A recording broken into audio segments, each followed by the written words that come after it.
Made in eSport avec Delphine Lansac, donc je pense de la déception mais vraiment un super spectacle. Oui, c'est vrai, perdre 21-19 au troisième set une deuxième fois contre elle, c'est dur à encaisser.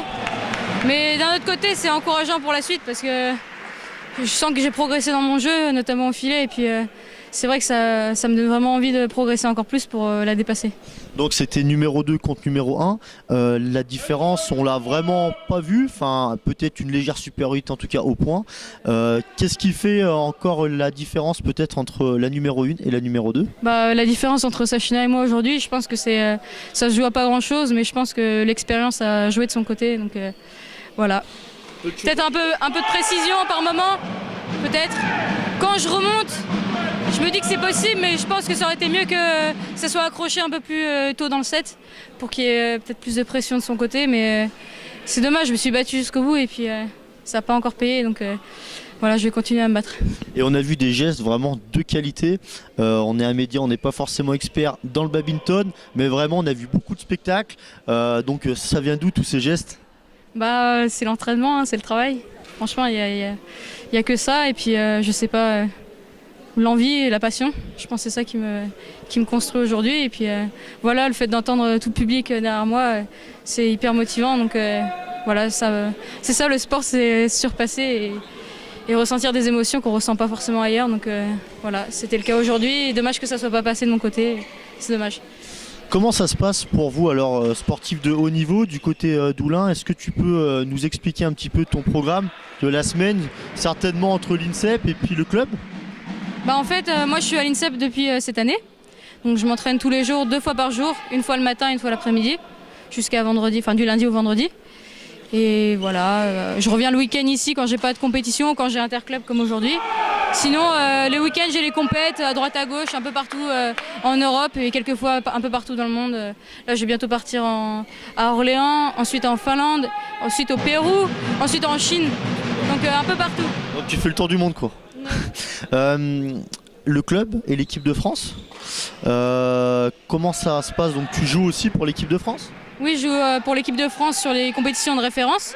Par exemple, quand je suis en compétition normale, par exemple en Finlande, j'ai mon t-shirt avec écrit France, je suis avec le collectif France. Et dans les compétitions de référence, genre championnat du monde par équipe, championnat du monde, championnat d'Europe par équipe, là c'est une équipe de France.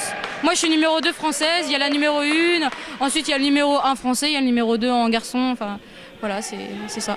Quels sont tes objectifs du coup personnels, individuellement et collectivement sur cette fin de saison et l'année prochaine? Je vais plutôt parler pour la saison prochaine. Déjà cette saison, je vais essayer de gagner des places au classement parce que là je suis 70 et j'aimerais intégrer le top 50 d'ici fin juin, ça serait bien. Et ensuite j'aimerais me qualifier pour les Jeux Olympiques. Pour l'instant je suis numéro 2 française et il faut que je passe numéro 1. Actuellement la numéro 1 française elle est 40e mondiale, donc ça veut dire qu'il faut que je passe devant au classement mondial, c'est-à-dire peut-être top 30 mondial, je ne sais pas encore, on verra. Merci beaucoup. Made in eSport avec l'entraîneur du Baco, est-ce que vous pouvez vous présenter? Ouais, je m'appelle Sylvain Janier-Dubry et je suis entraîneur au Badminton Club d'Oulin. Donc aujourd'hui on est sur un super bel événement, est-ce que vous pouvez nous présenter un petit peu l'événement d'aujourd'hui et puis les enjeux d'aujourd'hui? Alors aujourd'hui c'était le championnat de France des interclubs au badminton. Donc on est en top 12. Top 12 correspond aux 12 premières équipes françaises, comme le top 14 au rugby. Voilà, donc c'est l'avant-dernière journée du championnat contre Strasbourg. Voilà. Donc le Baco c'est un club d'Oulin et c'est donc le club lyonnais qui joue au plus haut niveau sur le secteur Lyon et puis ses environs, alors si je comprends bien. Oui, c'est même le club en Rhône-Alpes, le meilleur club en Rhône-Alpes. On est les seuls à être en top 12, donc voilà, sur la région, toute la région. Donc aujourd'hui vous affrontez Strasbourg, c'est un peu compliqué en termes de résultats aujourd'hui. Par contre on a vu là un très très beau match. Est-ce que vous pouvez nous parler un petit peu de cette opposition entre Delphine Lansac qui est la numéro 1 dans le badminton en France, alors c'est ça? Oui, c'est l'opposition entre la numéro 1 et la numéro 2, clairement. Ça a fait un très gros match, comme il y avait eu au match aller. Delphine se rapproche de ce niveau-là. Là, c'est la déception qui va prédominer parce que ça s'est passé à pas grand-chose. L'intensité était là, tout était là. Voilà, il y a encore quelques petits différences, quelques petits paliers qui font que ça pourra sourire un peu plus tard, mais pour l'instant ça chinoille encore un peu au-dessus et voilà. Qu'est-ce qui fait la force de ce club et d'avoir des champions pareils? On voit beaucoup de détermination, beaucoup de talent dans vos équipes. Qu'est-ce qui serait peut-être la principale force ici au Baco pour former ces talents? Alors là, la principale force de l'équipe, en tout cas, c'est la cohésion. Au niveau du club, c'est la même chose. Après, pour rapport à la formation, je dirais qu'il y a quelques années, on a peut-être été précurseurs. On a lancé un groupe d'entraînement pour que nos jeunes joueurs s'entraînent le plus possible. Donc ça a payé, ça continue à payer. Les fruits, on les collecte aujourd'hui. Et puis voilà, il y a les structures de la fédération dans lesquelles les filles ont pu être intégrées.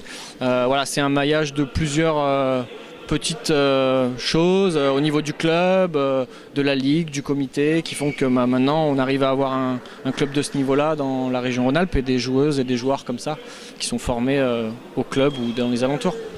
Donc pour vous et pour cette fin de saison, comment ça va se passer? Donc vous avez dit il reste encore un match. Comment se passe cette fin de saison? Les objectifs, le maintien, comment ça se passe? Alors les objectifs, c'est le maintien. Là, je vous avoue que le résultat d'aujourd'hui nous arrange pas du tout, puisqu'on est sur 2 défaites. On a perdu contre Grand-Sainte la dernière fois, qui était notre concurrent principal.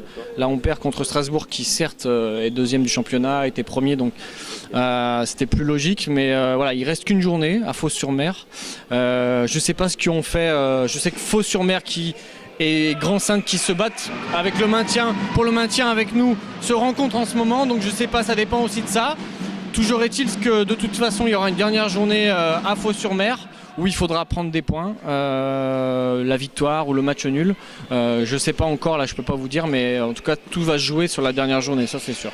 Bon, en tout cas, Medina Sport vous suit jusqu'à cette fin de saison et on espère pour vous le maintien, comme ça on pourra vous suivre dans le top 12 français. Merci beaucoup. Merci bien et j'espère l'année prochaine en top 12. Ouais.